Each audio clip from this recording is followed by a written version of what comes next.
Now, Lane was hoping that we're going to take up all the time and he was not going to have to speak. I especially put Lane Irwin on at this time to make sure he stayed fairly sober last night. So Lane's going to come up and very quickly go through his eSurvey. Why I'm actually showing this, it won't be for very long because then we're breaking out for lunch. But in New Zealand, they've been doing electronic surveys. You would have noticed they've spoken a few times about the LINS system, where they now have a national database of all the cadastral information, and everything comes from that. They no longer use paper, it's all electronic. What Lane's going to show is how we've got some of that information and how you can actually generate lots of things from it within 12D now. Why this is important to Australia is Australia's embarking upon that same adventure. It costs $250 million for them to do it in New Zealand. Australia, though, having all the different states with different requirements, are going about in a more piecemeal approach. But the first cab off the rank will be Queensland. Queensland Main Roads have now got their eSurvey database in the testing phase, and so sometime next year they will be rolling it out, and Queensland will start being able to do digital lodgements and extractions probably sometime during 2008. The other states will follow in time. So we thought you'd give you a quick look at some of the things that they do in New Zealand, because it's going to be very, very important in Australia over the next 3 or 4 years. Stand up. Lane Irwin, our distributor in New Zealand, will now start showing eSurvey. That's a hell of a lot of a different brief than you gave me down the Christchurch, mate.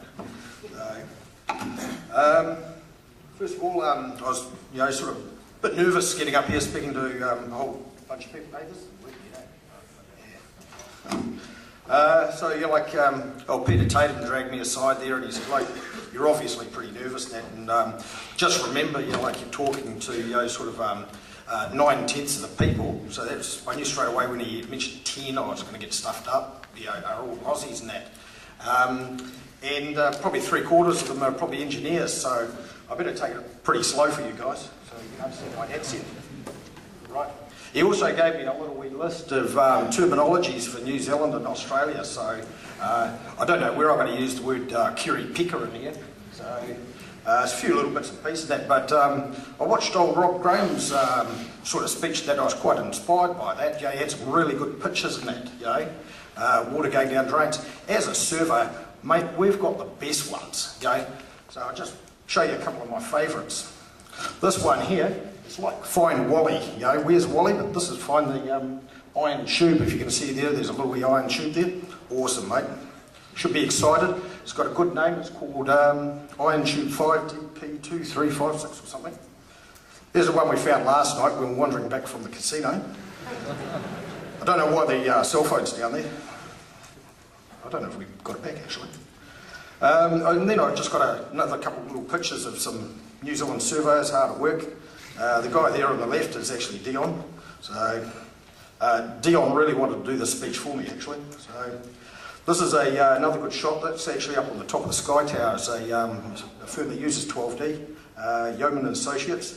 You wouldn't catch me up there. This next one is down the bottom of the South Island, Fiordland actually. Don't know why he's taking a couple of shots on that rock there.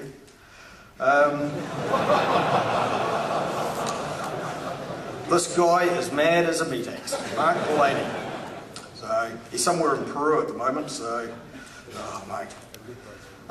Some stuff that Becca were doing down in the South Island, a little bit cold. It does get cold in New Zealand occasionally. I've had the privilege of actually having Peter Tatum in my car a few times. God, can he whinge. Mate. There he is there, eh? Hell, it's cold. Yeah. Peter, I've got you a 12D beanie, okay, so I'll give that to you later. And he always went along and says, oh, geez, you've got mountains everywhere, mountains everywhere. Now, the hills, Peter, that's a mountain up there. So he got on my case that he says, oh, can you stop off down the road? I've got some relatives and that. I wouldn't mind a bit of a photo with my relatives. So we went down a little bit further and that. We managed to catch up with him. So that's Peter there on the right. if you couldn't recognise. Oh yeah, David Bowie, sorry mate. Now, old Alan Gray. We just missed a little bit. Alan rang me up and then he was talking to the Tribble guys and they're doing a little bit of programming and all the rest of that. And they've got the screen that they actually check the data in. But old Alan rings me up and says, "What the hell is a chicken screen?" So I thought, oh yeah, I think that's what he was after. Oh mate, he's a bit of a worry, that boy. So anyway, have you got that lapel thing? So I'll do the talking over here now.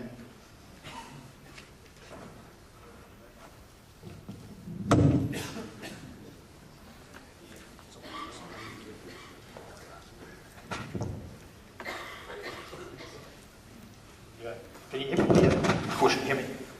Oh no, I've got the wrong screensaver on. Hold on just a sec. Just better change some of this. Okay.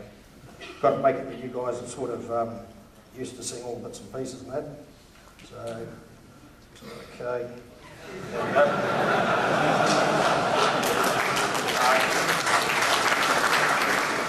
Doing a bit of a search through the Google and that, so I went through Screensavers for New Zealand and then Australia. I don't know what that is. And I thought, oh, we'll do the old search a little bit more for the Microsoft one because I wanted the one without the hills in it. So I had a little bit of a look here and managed to find the old Microsoft one. The old blue screen ahead. So, yeah. Better start at 12D. Actually, I think I've got it right. You can open it many times. Now, we can see most of that up there, thank goodness. Vista's done a really good job and that the buttons are around the other way and that. As Lee said, I want to talk a little bit about the XML data.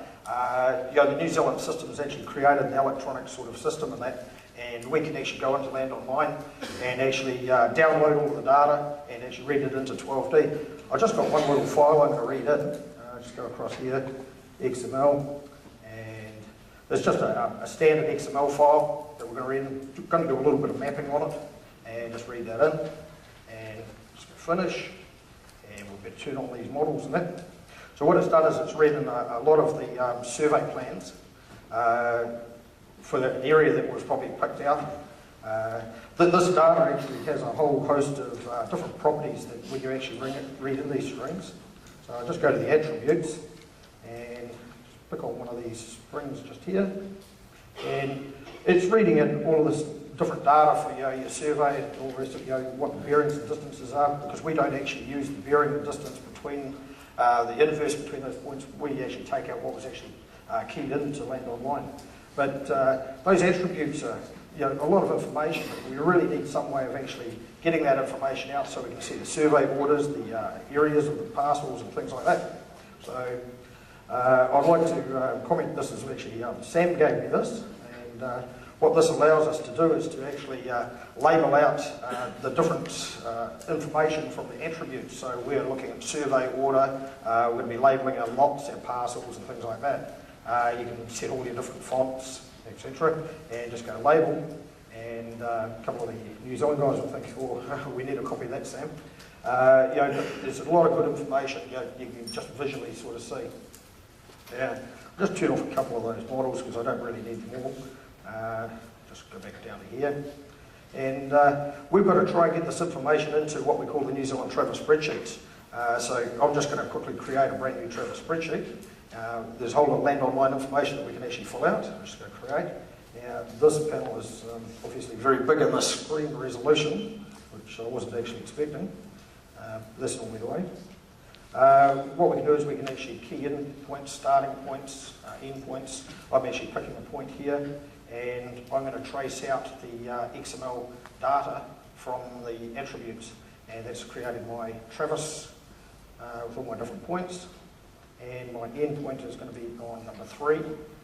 And the different types that if it was traversed or if it was adopted or whatever, like if we measured that information, that would probably be like an adopted, an actual traverse line. I'll just go update, and what it does is it shows all the misclosures. The surveyors will probably key a lot of this information in from the field, but pretty lucky here that I can actually just print it off the screen. Get that information on, just chuck a couple of models on, and the rest of this live stuff's okay. Yeah, this is pretty stable AHARM. Then we can build up other circuits. Get rid of that one. That one. We don't actually use many of the recon panels in this one. Of course we do. Just start a new block, and I'm just going to start point number 1, and I'm just going to trace some more information in. So we just build up our traverse blocks all the way through like that. No, I don't want to do that. Mouse gone now. It all works. I've actually created a traverse spreadsheet that I've actually entered a lot of other data in, so I don't want to bore you with my poor typing skills.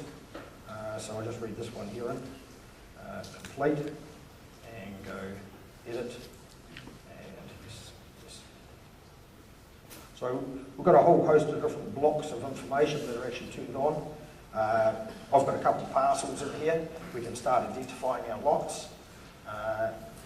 So to identify our different lots, that we can create other little blocks and create a parcel block, and we'll have this nice, really easy way to pick in the middle of the screen if it was going to work.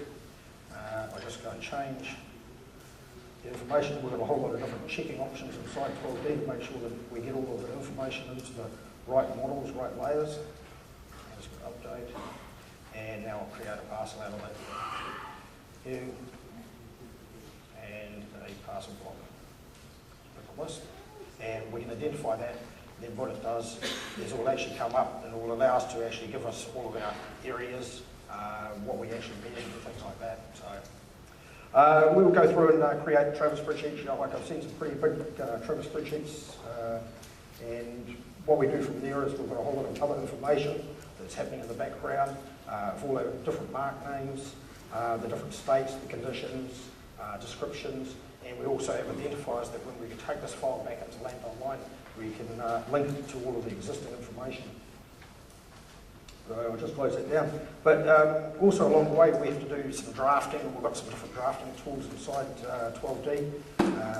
Underneath the survey menu, traverse spreadsheets, we've got this little wee panel here called drafting. Obviously saves the file, but we can use a regular mapping file to bring up all your own standards. I'm just going to go process on that. And what that's done is it's taken the information that was in the traverse spreadsheet file and drafted up all of these different models. So, you know, like it's got all the bearings, the distances, your different tubes, all your lot areas, and then you can start going through and do your standard plotting from here.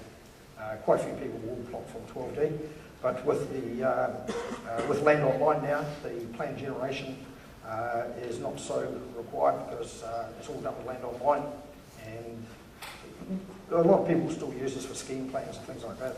So, but probably the last thing is that we'll be doing our standard reports, our New Zealand traverse spreadsheet reports. Is we would actually report out all of the information to go into as supporting documents to Land Online. And the very last bit is where we take this information into Land Online.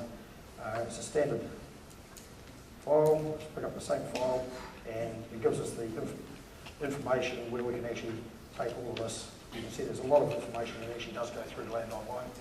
So if you've got any questions, just go and see Derek afterwards. He'll be wandering around. I'll be hiding. So thank you very much.